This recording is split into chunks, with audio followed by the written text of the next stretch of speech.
Hi, you're listening to the Professional Speaks podcast with me, Craig McKellar, your host.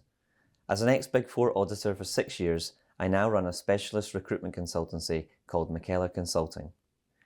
Throughout this podcast, I speak to senior leaders from the professional services community, past, present and future. These leaders work in accounting and finance, audit, tax, corporate finance, consulting, legal and investments.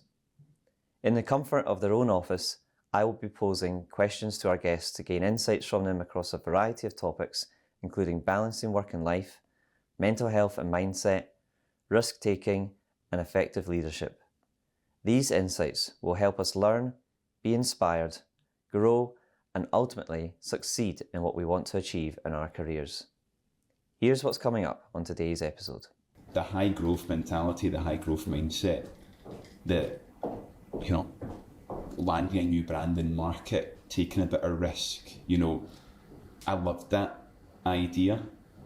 And Cooper Parry probably offered me the safest environment to give that a go with people who I liked and trusted, and who trusted me. And I think that's important too. It's important you feel that both ways.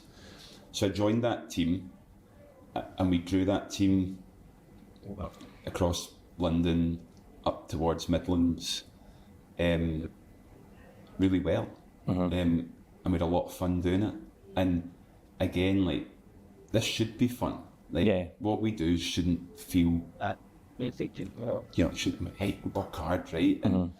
And being to look after clients properly and look after clients well, and that has never changed across my career, but it should feel fun, and doing it with people who you like and you trust and you can have fun with, for me, was just, I loved it. In this episode, I'm joined by Andrew Holloway, who is a tax partner at Cooper Parry, which is a UK-based advisory and accountancy firm backed by US private equity firm Lee Equity Partners.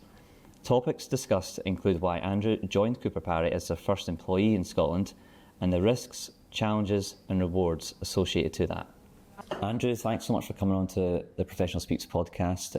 For listeners and viewers that don't know you, you are tax partner and head of equity rewards and venture capital schemes at Cooper Parry, which is a UK advisory and accountancy firm backed by Lee Equity Partners, a US private equity firm. So, welcome. Thank you for having me.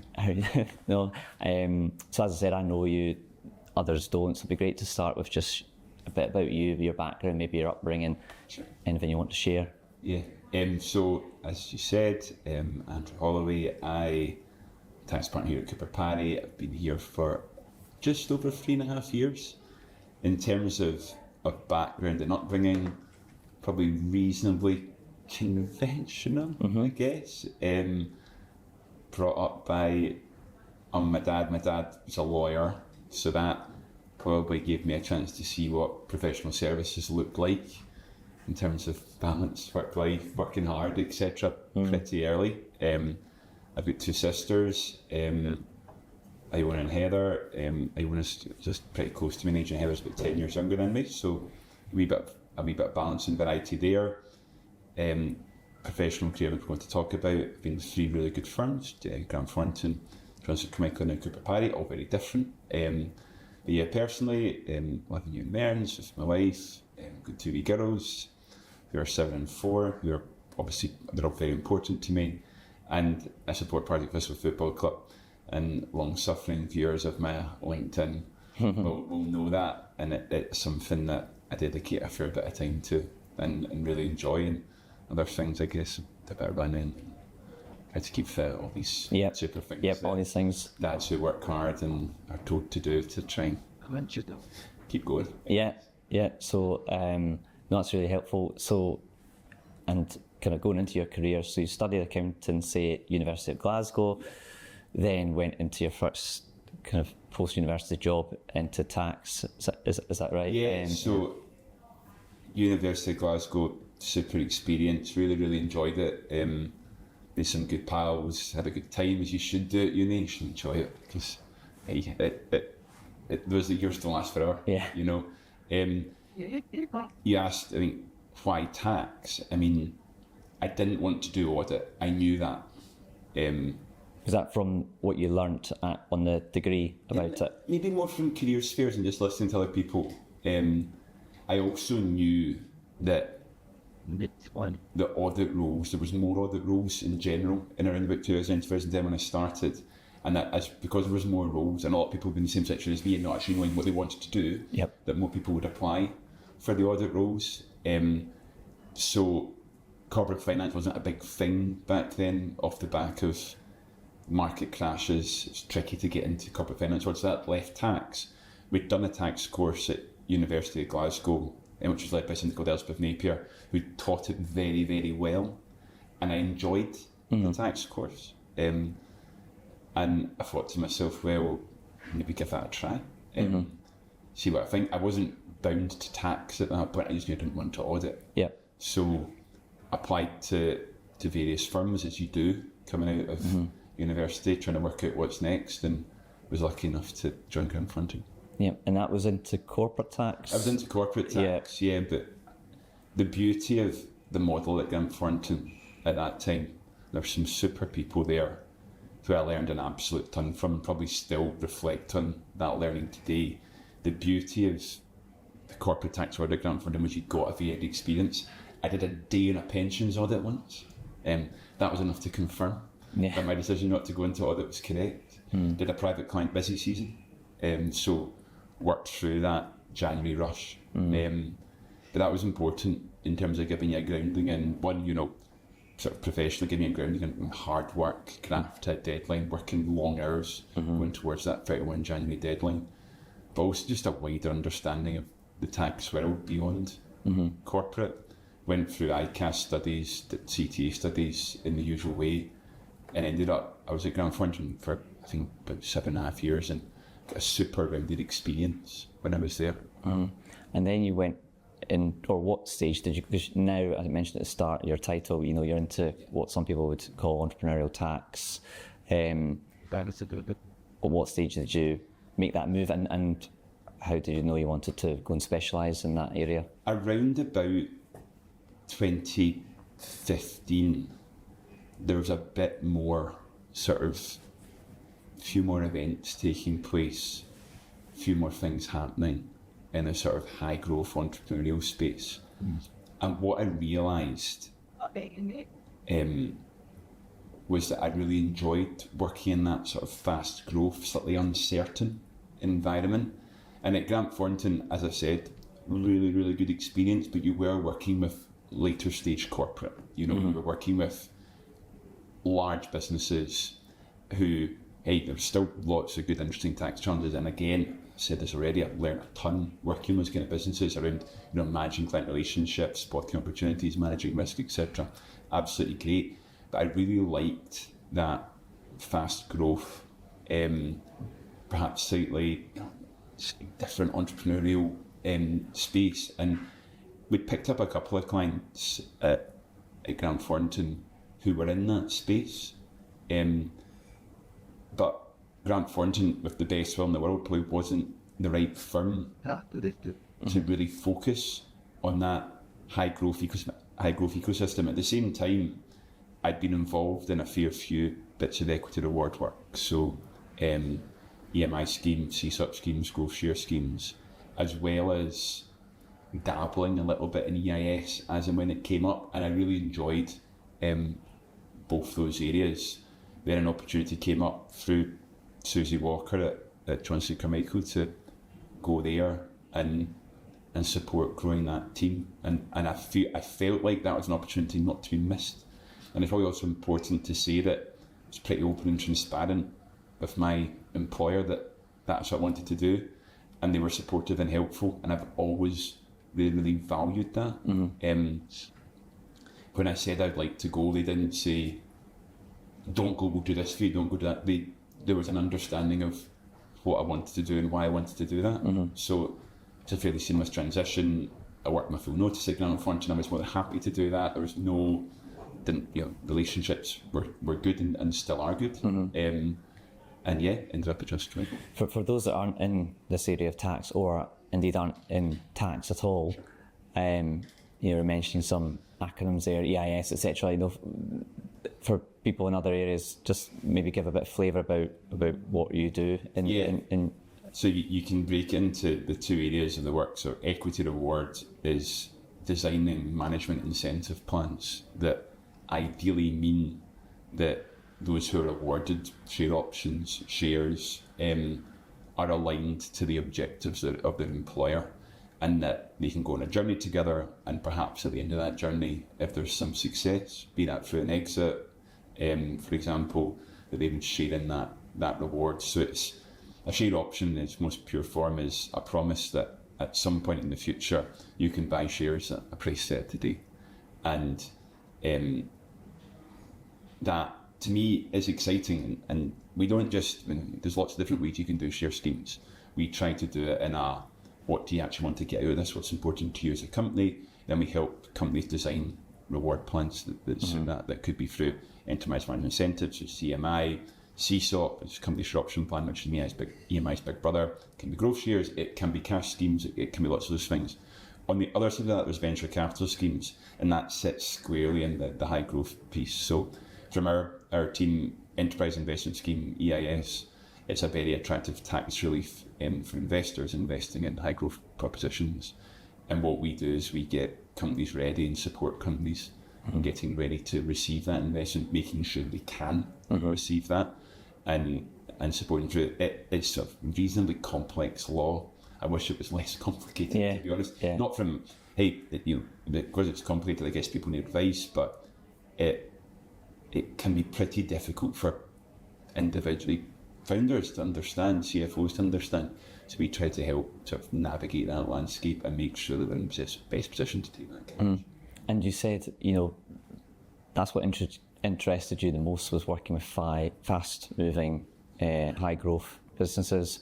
Can you put your finger on, what in particular interests you working with 6 businesses? Because I imagine it's an area of tax that, and I guess like with everything, it's not for everyone. Maybe certain personalities would fit, or the way that people are driven. It's an entrepreneurial mindset, and an overused term in tax and professional service in general is every day is different. People say that a lot, but in a compliance environment, for example, you're auditing, or you're doing corporate tax compliance or personal tax compliance, every day is different to an extent that it's potentially a different client. But every day probably has some similarities, and it's probably the same software, probably the same conversation, it's the same output, and you're also driven by an annual deadline. None of the work we do is recurring, and none of the work that we do, if it feels the same, then I personally think you're doing something wrong. I'm definitely in the team that part of it are not in the business of slapping a solution on top of a client and saying, this solution works for you, let's just do it and move on. That's dangerous in my mind. That, the platforms can do that really, really well. Hey, we want to do an EMI, boilerplate, scheme docs, crack out evaluation, done. What we try to do, and the mindset exudes is inquisitive mindset, and people who are able to think on their feet. Client comes along and says, hey, we've just done a round of private equity, or we've just taken a venture round, we've just taken a friends and family round. We've got a couple of key people that we want to do something with. What are our options? And for us, that is interesting. Or, hey, I'm looking to raise some cash. I've taken ES before. How do I make sure that those kind of conversations that we love? Less so the annual cycle. It makes it hard because every year you're starting from zero. Yeah, but it's more tailored to the needs of the. It should be. Always bespoke. It's always bespoke. It should be always bespoke. If you feel like you're doing the same thing again and again and again and again, in my opinion, you're probably getting it wrong. Or you're not, you might be getting it right technically, but you're probably not getting the right solution for the client. I think that's important. And I've learned that right across my career, working for some really good people. The best thing you can do is listen. The best thing you can do when a client comes to you with a solution is a problem, is understand why they're coming to you with that problem. Don't diagnose a cure before you've actually thought about what's really going on here. There's so many times a client will come to us and say, I need to do this because, and you kind of, the best advisors will stop, pause, listen, in my mind, step back and kind of think, right, what is the actual problem here, and experience will tell you whether do they need just a quick fix over here that will solve the problem, or is there something wider going on that you perhaps introduce other people into, or you actually just sit back and go, look, crisis. See what's happening. Yeah, that's really interesting and helpful for people that didn't know much about the area. I'd like to touch on your current employer and the interesting fact that you are employee number 1 in Scotland for Cooper Parry. So there's now maybe 90-ish, I think, people here, 2,600 across the UK. So for those in Scotland, or maybe let's say outside of England that hadn't heard of Cooper Parry, it might surprise them that there's so many people. But you were employee number 1 a few years ago. It's a big thing. We've seen it, happen a bit more over the last few years. You maybe started the trend and taken on a brand that didn't have a market presence in Scotland. I guess the question is, what made you do that? So, I had a really good time at Johnson Carmichael. I really enjoyed that, but the opportunities came up. The first reason I joined Cooper Parry was it was exciting, right? I'll also tell a story that I initially spoke to Cooper Parry, went through the full process and said no at the end. Right. The connection was that a lot of the team that I'd worked as part of at Grant Thornton had come over to Cooper Parry. So Steve Leaf was leading the tech and high growth team at Cooper Parry. He'd led tech and high growth, or a tech team at Grant Thornton. James Peck, head of tax, tech and high growth. I'd worked with at Grant Thornton. A couple of people I worked with Grant Thornton. So you talk about risk. There was always a risk, right? Because you were coming in new and fresh. But it was de-risked to an extent by relationship. Because I knew those people and I trusted those people, and I think they trusted me. They probably trusted me a bit less when I went through a full process with them and at the end said no. And that was hard. The reason that happened was it just felt, it was very early at that stage. Cooper Parry was a far smaller business than it is now, in a different world. And those guys were going into growing a tech and high growth offering off bare feet in London. That's hard. They've done an amazing job, and we can talk to that. I can talk to that. But just at that point, at a young family, I was going through, we did a house renovation. And it just felt like a tough jump. And I've got to give a lot of credit to Steve and James. So I said no, and it probably didn't land particularly well. But James kept close, and about maybe 4 or 5 months later, just things had settled a little bit. Actually, there was some no, perhaps we were sleeping a bit better, and you're getting a bit more clear. I thought the builders had left, and the house was actually looking like it isn't going to fall down in any minute.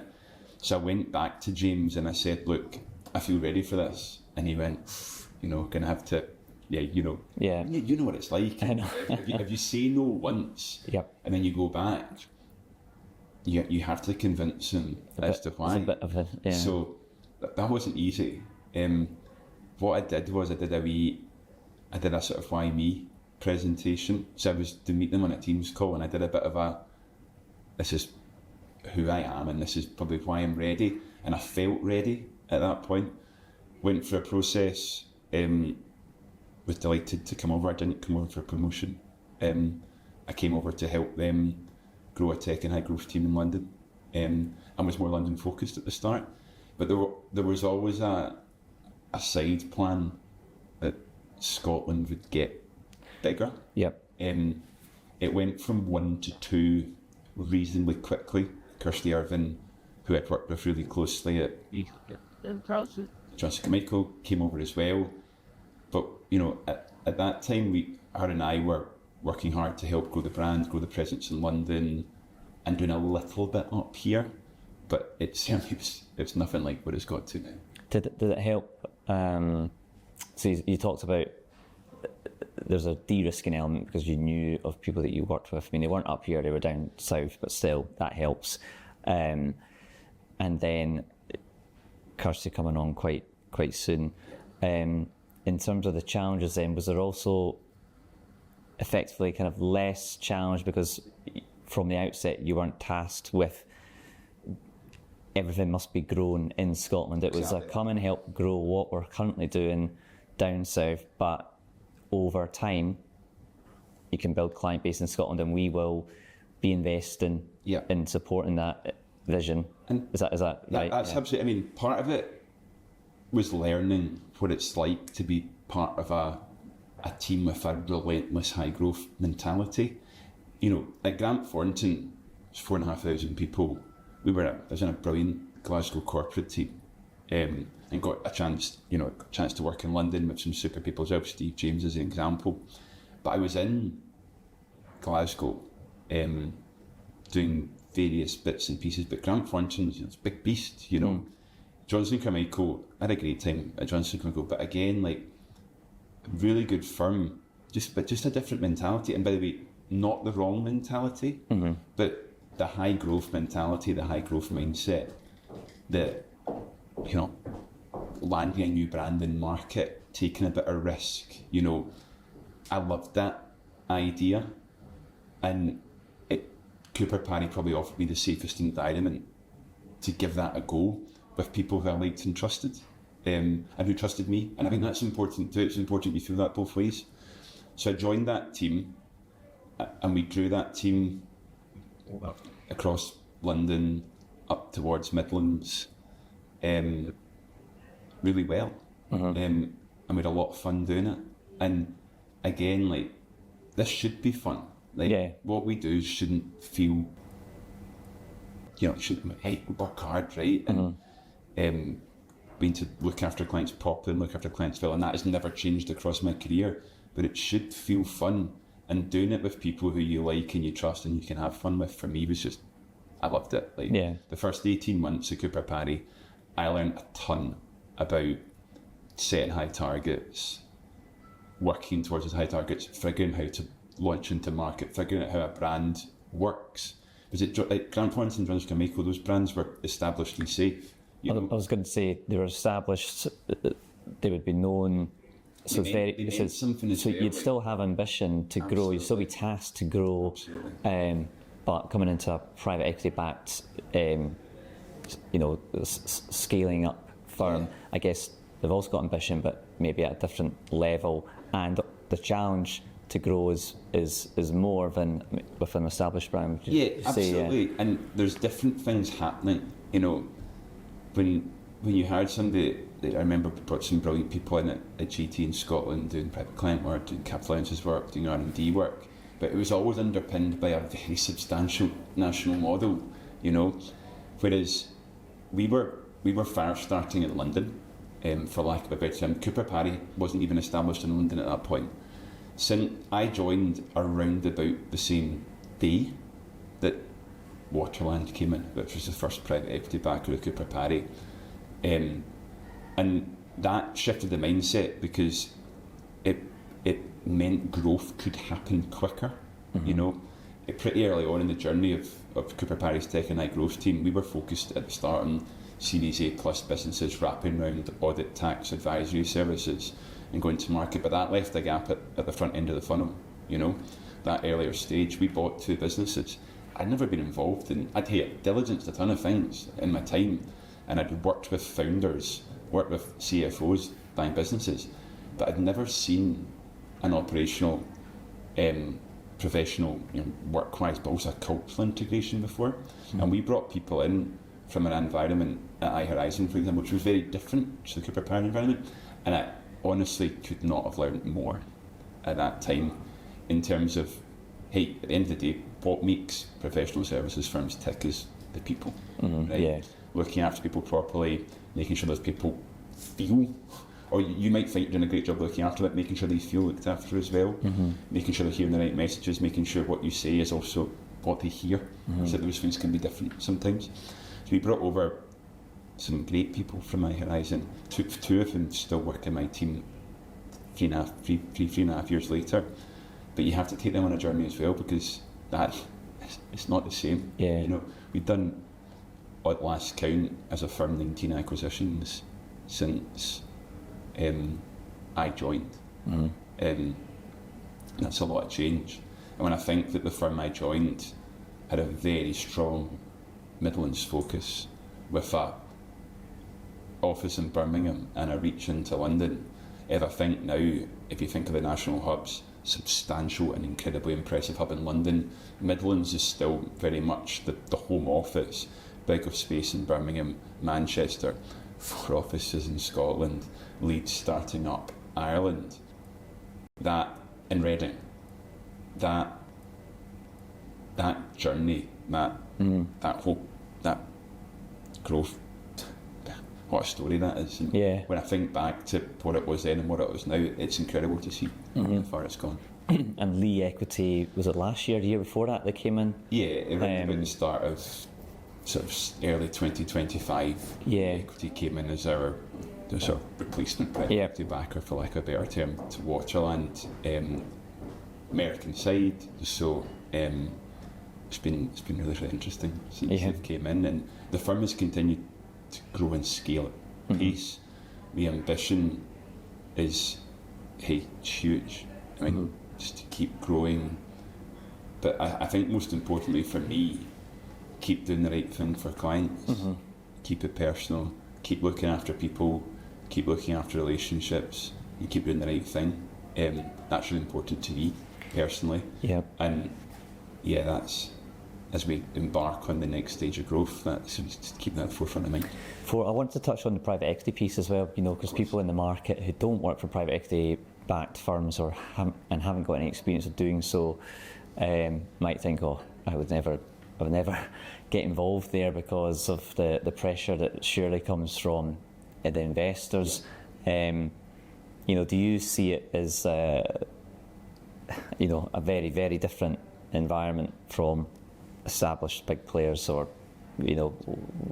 I've been lucky in my experience to work for John Thornton, what you call Big Six, you'd call that. So I've worked in a Big Six environment, really interesting environment. I've worked at Johnson Carmichael, independent, partner-owned, substantial Scottish business, and I've worked in private equity backed. I suppose I hear it a lot that, hey, private equity bad, owner managed good. Neither is bad or good.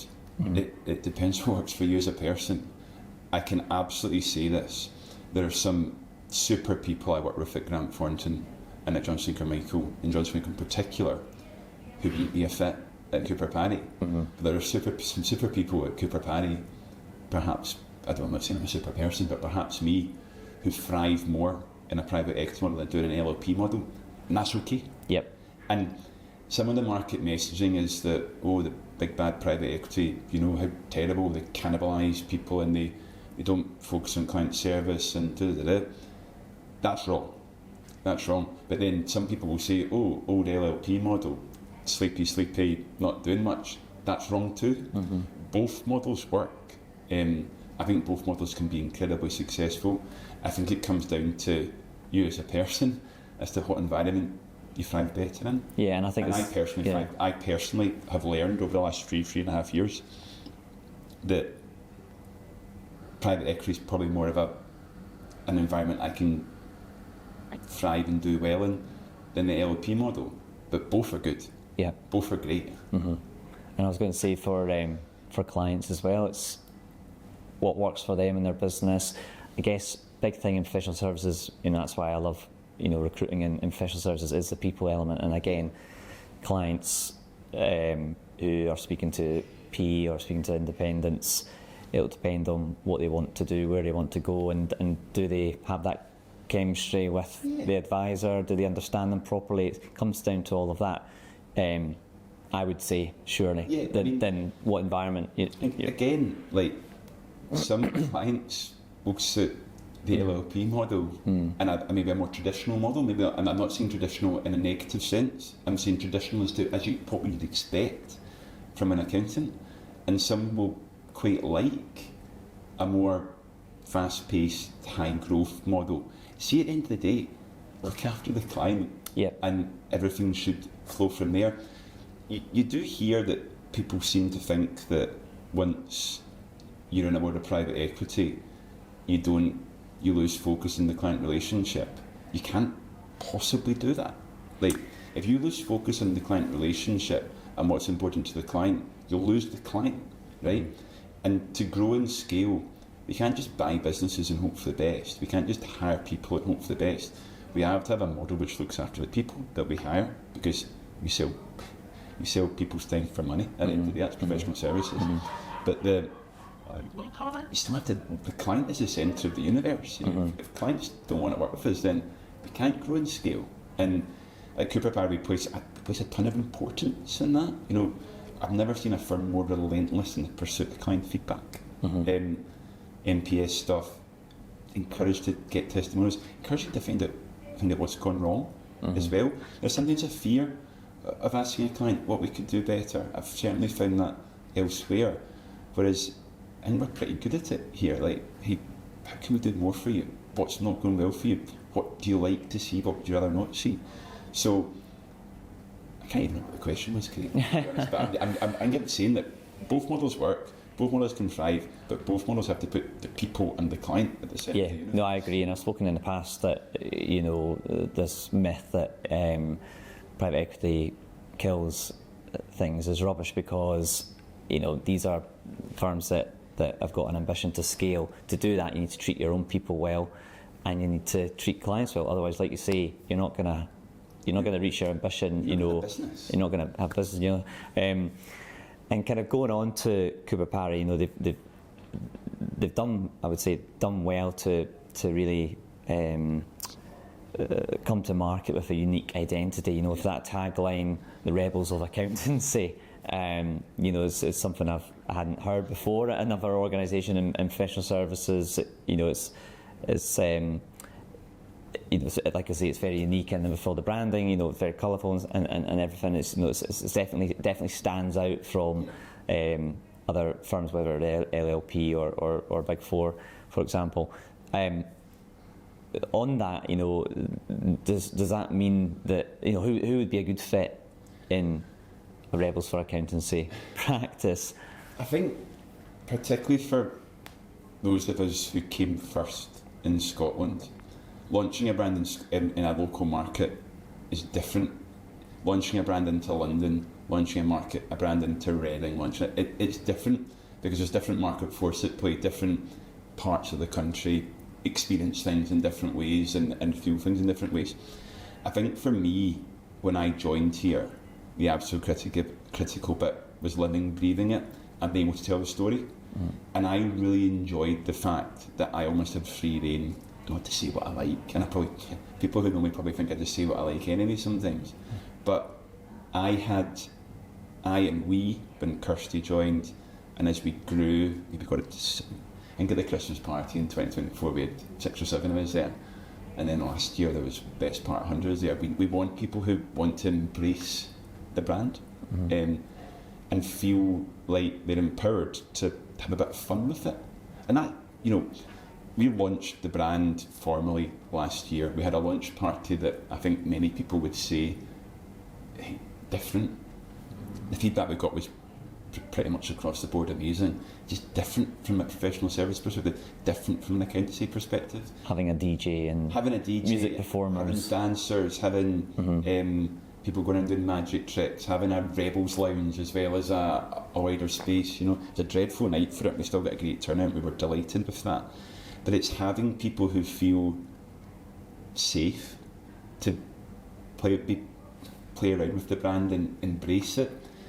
And, you know, Kirsty and I, when we first came up, you know, first year and a half we didn't do a huge amount in Scotland. We had a couple of dinners maybe, but it was just getting the word out there. And then we were delighted to bring over a super team of people, Kirsty Payton, Ryan, Sarah, Amber, came across. Obviously ecstatic to have Neil join as well. And then, you know, other people followed, Claire, Ian Grant, Amy, Louis, you know, there's lots of people then arrived after that. And before you know it, you had 20 organically. And that's fun. Yeah. And we wanted to make sure that people felt like, even when we were away from the big hubs in the Midlands and London, it still felt like Cooper Parry. Then obviously did the Hutch and Mearns acquisition, and that you charged on again. Yeah, it boosted your numbers. So it boosted the numbers, and it boosted the ability to do good things for clients as well in the Scottish market. Some clients just want to know that you've got it and are happy for work to be resourced from anywhere in the UK, and we can absolutely do that. Some clients like to know that they've got somebody locally who they can pick up the phone to, go for a bite to eat with, go for a coffee with and just have a chat. Yep. We now have that across. We've got actually quite a wee concentration of people in Inverness, not an office in Inverness, but a wee concentration of people in Inverness. We've got a huge presence in Aberdeen now, Dundee, Edinburgh, Glasgow, and I think, hey, Kirsty and I, when we first joined, were like working out of co-working spaces and like a day thing. I spent a lot of time at home if I wasn't in London, whereas now in various offices at different parts of the week, and almost like commuting has become a thing again, and I'm really enjoying it. Really enjoying having colleagues who work in totally different areas to me. So we've always had this experience of building up a team in tech and high growth, had an experience of building what I think is a brilliant equity and venture capital schemes team, but also having experience of helping grow a luxury brand in Scotland. Yeah. That's been a lot of hard work in the last 3.5 years, but a lot of fun as well.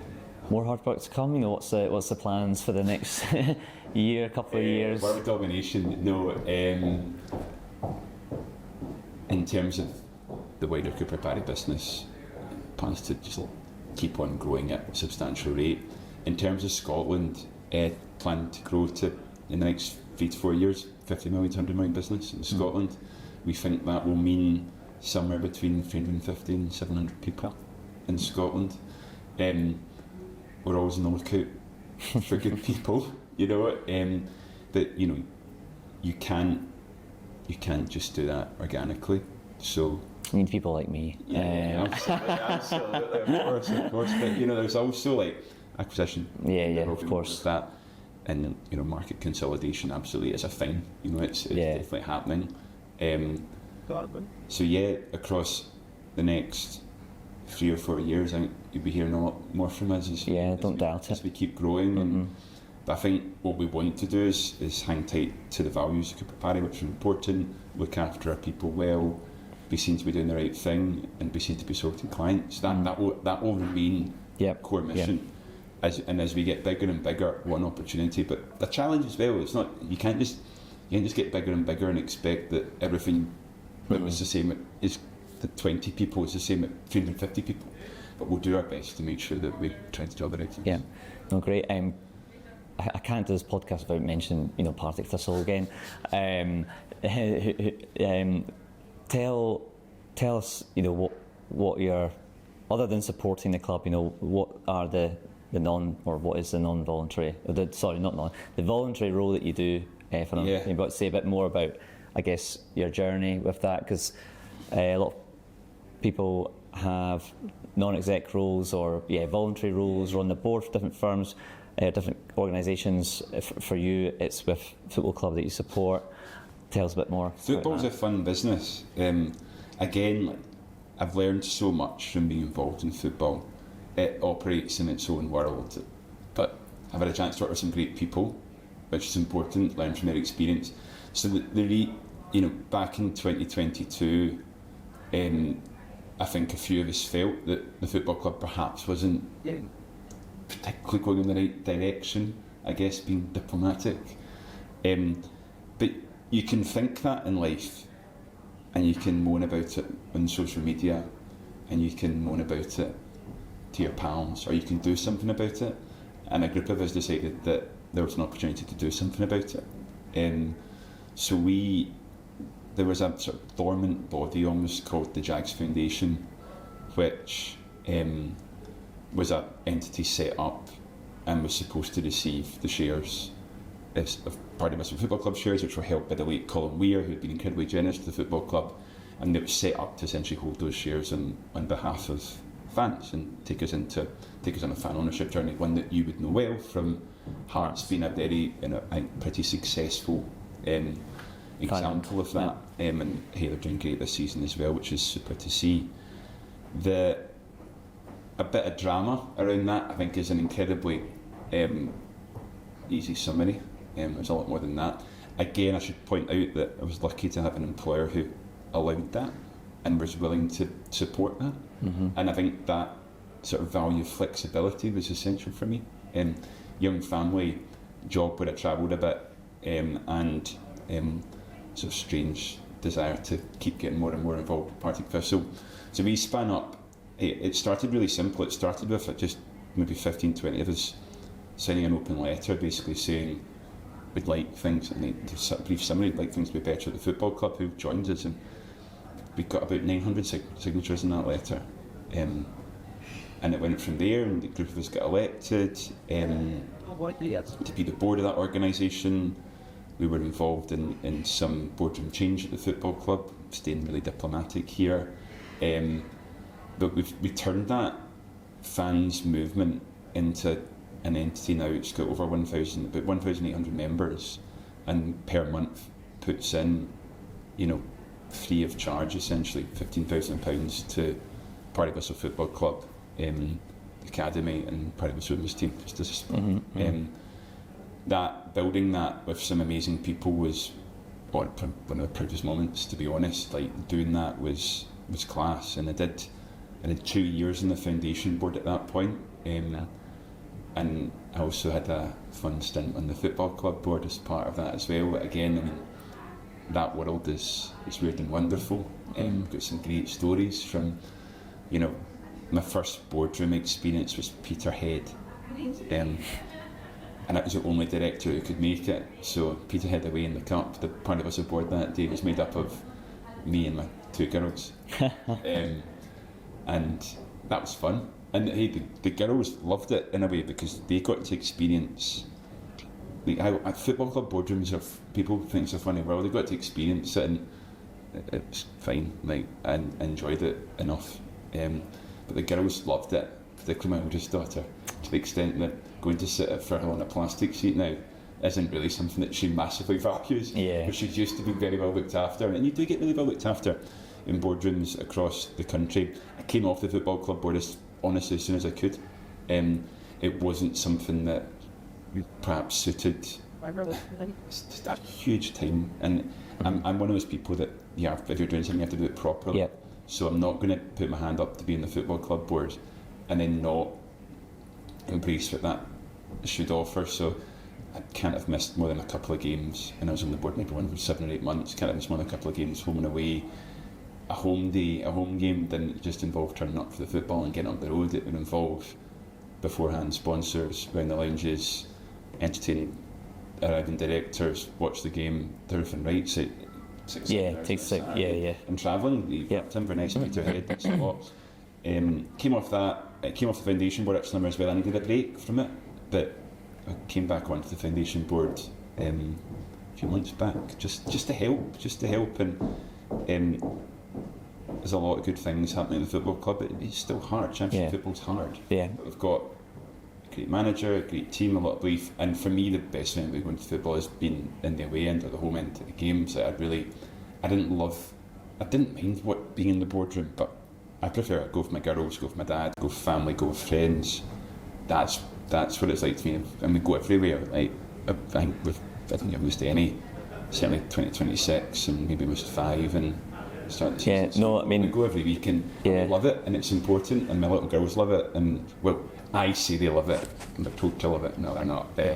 Ruby and they just love time with daddy. It's fun, so you try to dress it up. It's not just about me and the football. We would never just get in the car to go to the football to come home. Mm-hmm. We would always, like Dunfermline last year, we went to the Peacock Centre in Dunfermline, which is just something fun for them for a couple of hours. If it's longer than 2 hours, we would tend to try and stay overnight. So we've done that for Ross County, we've done that for Inverness, we've done that for Elgin, did that a few weeks ago. Just make a day of it, make it fun, a night of it, and that sounds good. Know that, hey, Dad and Granddad, who tend to be the 2 people who do that, get their time as well. No, it sounds like a good experience, as to go into a different world. You'll learn things from that, but also you'll have added value in that as well. So that's really interesting to know. And I guess if there's any Jags fans listening, I want to talk to you more here about some of those stories. Of course, get in touch. Just kind of as we're coming to the end of the episode as well, I always like to ask guests at the end, about the next 12 months. Do you have any personal goals and any professional goals for the next 12 months? I talked to my wife about this last night, right? I suppose there's things you want to happen and there's goals, isn't there? Like, we're about to start doing a bit of work in our house, like that to be finished and to be enjoying it. I don't think that's a goal, right? I do a lot of running, but I'm really careful not to. I'm not going to say to you, "We're going to sub-3 marathon." Hey, I'd love to run a sub-3 marathon, but that requires a lot of effort. Stay fit, stay healthy, stay well, look after the family. I mean that, and watch Party Thistle and a League and Cup double. That would be amazing, right? Work-wise, look after the team, do the right thing, and look after clients properly. None of them are like particularly beyond what I would, but that's what's important, I guess. Like, it's half term just now, and a day with my daughter on Tuesday. It's just lovely, just having a day just with her. I think you sometimes, the bubble of professional services, I'm not just meaning private equity, the bubble of professional services can sometimes be hard, right? Then you can get times like a day with my daughter with a time capsule, we went for lunch, did a few different things. That's what's important. See, you do what you do so you can do more of that. Both of those things should complement each other. And I try working really hard to do this. If I ever feel like this bubble is impacting that bit, that's the important bit, really. So it's just trying to make them operate together. Well, yeah, all the best with that. But I think it's good. It sounds easy, yeah. No, it's a good perspective to have, though. Just like the realism that you're talking about, and I mean, you're involved in a lot. Family life, work life. So there's only so much energy that we have, isn't it? So no, thanks again for coming on. Great to have a chat with you. Appreciate it. Thanks. Thank you for listening to the Professional Speaks podcast.